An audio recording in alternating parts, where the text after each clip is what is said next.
আসসালামু আলাইকুম রহমতুল্লাহ। জনতার খবর চ্যানেল হতে কিছু কথা বলার জন্য একটি ভিডিও বানাতে বসলাম। বিষয়টা হলো নরসিংদীতে বিএনপির রাজনীতি সিদ্ধান্ত নিয়ে কথা।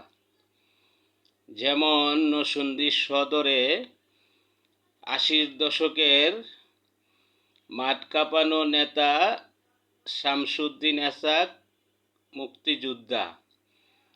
ওই সময় বিএনপির সদরে বিএনপির কোনো নেতা ছিল না, একমাত্র নেতা ছিল শামসুদ্দিন এসাক মুক্তিযোদ্ধা। সেই দলটাকে ধরে রেখেছিল, বারবার সে এমপি নির্বাচিত হয়েছিল এবং বিএনপি করতে যেয়ে সে তার দুটি সন্তানকে রাজনীতি মাঠে খুন হতে হয়েছে।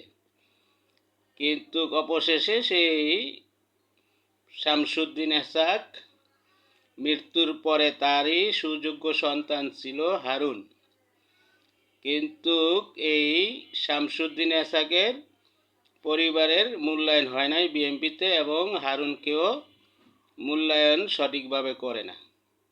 ওদিক দিয়ে নরসিংদী ৩ আসন শিবপুর উপজেলার একজন প্রবীণ নেতা আছে তোফাজ্জল মাস্টার মুক্তিযোদ্ধা।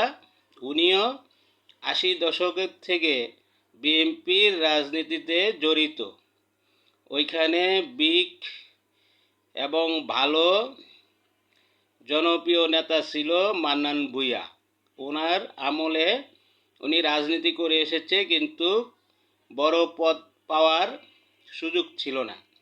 কিন্তু মান্নান ভূঁইয়া দলের থেকে বহিষ্কার হওয়ার পরে এবং মারা যাওয়ার পরে ওইখানে বিএনপিকে ধরে রেখেছে এই তোফাজ্জল মাস্টার। তার যৌবন সব এই বিএনপির জন্য দিল, কিন্তু সেও এবার নমিনেশন পেল না, তাকেও মূল্যায়ন করলো না। এটি হলো বিএনপির দ্বারা ত্যাগী নেতাদেরকে মূল্যায়ন করতে ব্যর্থতা করে, তাই বিএনপির মাঝে মাঝে দল হোঁচট খায়। এটা হলো জনতার খবর চ্যানেল হতে মতামত।